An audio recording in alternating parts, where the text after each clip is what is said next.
Moving on, below leave it on that second page of the versatile commands.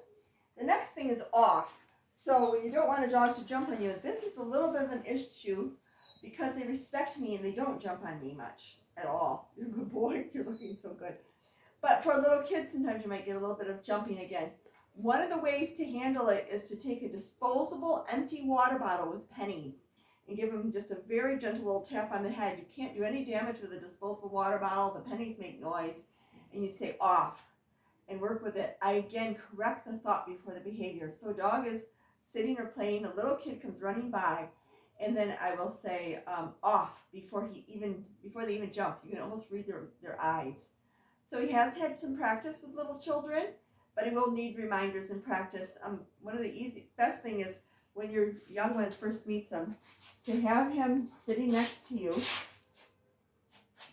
with a leash, and then let the child come up and pat. And we've done that a lot already in stores and all over the place where kids have come up and pat. And he's used to just sitting there while a child comes up and pets him. So that's off. You've seen place. So I'll show you place again. Place. If they're going to get off place, they'll be within the first 2 or 3 minutes. It takes them a while to shift their little brains from moving to park. So you give them a couple minutes. You say stay with open hand. On place, they may lay down. They may sit. They may stand. They don't have to be in one position. That's the idea of place, to just give them freedom to move around. After 3 weeks of using this, they'll go home with a fresh rug. And you can move that rug wherever you want it. So I actually have traveled with rugs in the back of my SUV, but it's not so safe when you stop quickly. But like in a soccer game, just put down a rug and the dog will stay on it. You can just make sure it contrasts with your floor. So that is place. Quiet. So what happens here in the kennel is we have pack leaders, generally older dogs, that will alert if someone comes up the driveway, and then the young ones will follow. Generally, this group is not barky at all. The biggest key to barking, if you would get it, hold the snout 30 seconds. I'm not going to do that. And say quiet, but reward quiet. That's the key to things. Usually things are as quiet as they are around here right now. So, free! Come on, free! I know, Moosey. You're just saying, you put me on and off and can't make up your mind. Moose, free! Come on, free! Good boy. So, I want to show you sit. Like I say, he automatically does it. It's the go-to position. It's the safe position, the polite position. It's the mannered position for a dog to be in. But how it was taught, the hand signals fit with how I taught it. So, here Moose, when he was a little puppy, I lured his nose up with a little treat, and that's how he went into a sit. And then you saw the automatic sit. Well, we did the sit, stay at a distance. That's next, but we already have showed you that twice. And the automatic sit, you've seen it several times here. Finish. So you're healing along. The key to automatic sit is slow your last couple of steps, because otherwise they end up in front of you, and then they end up sitting way in front of you, and you want them sitting right next to you. So heel. I slow my steps, and then he sits. Because you're a good boy.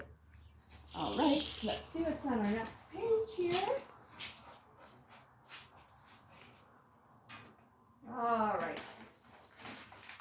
So the next page is stand. I'm going to show you the stand command.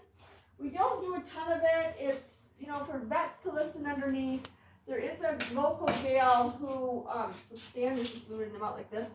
There's a local gal who, and they push on the shoulders. She gets out of the couch into her wheelchair by pushing on the shoulders.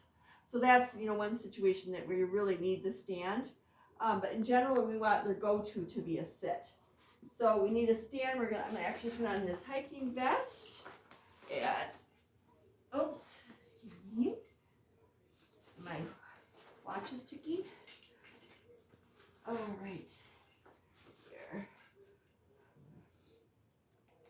This one isn't quite adjusted to him yet, but you can put as much as you want in the vest. They will not potty when it's on, so you have to take it off. He's been wearing it. So while we leave it, just start moving once you have it on him. Good boy. And make sure you put it on at least once a month. There is a service dog we heard about that they never put the vest on, and finally we just, when they tried it after 2 years of training, it would roll and it would nip at it and everything else. But this will work like for people who want to put a life jacket on or people who need a vest for a service dog. So that all comes out of the stand. The other thing you can do if you have this fitting really well, you can put the seatbelt strap right through there to hold them in there in the seat. So that's out of the stand command. This will go home with him, one of these. Oh, let's see. The other thing I need to show you, we talked about place, is a cot and a rug go home with them. So these are really easy to put together. That will be shipped home with him also. So